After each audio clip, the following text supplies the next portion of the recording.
مجوسیت آتش پرست کون تھے اور ان کا آغاز کب ہوا اور یہ کون لوگ تھے؟ ان لوگوں کا عقیدہ ہے کہ کائنات میں نور اور ظلمت کا طاقت باہم پرسر پیکار ہیں۔ یہ دونوں قوتیں یزیدان اور اہرمن کی وجہ ہیں۔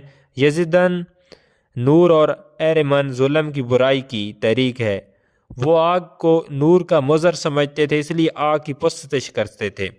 عربوں میں ان کی تعداد بہت کم تھی اور ان میں کچھ لوگوں کو مجوسی اور کچھ لوگوں کو پارسی کہا جاتا تھا۔ عرب دنیا میں کچھ ایسے لوگ بھی تھے جو خدا ذات کو اقرار ضرور کرتے تھے لیکن توحید کو نہیں مانتے تھے۔ ان کے خیال میں بہت ہی عجیب قسم کے تھے۔ وہ اللہ تعالیٰ کی ذات کو لوگوں کی طرح مانتے تھے۔ ان کا یہ خیال تھا کہ فرشتے اللہ کی بیٹیاں اور بیٹے ہیں۔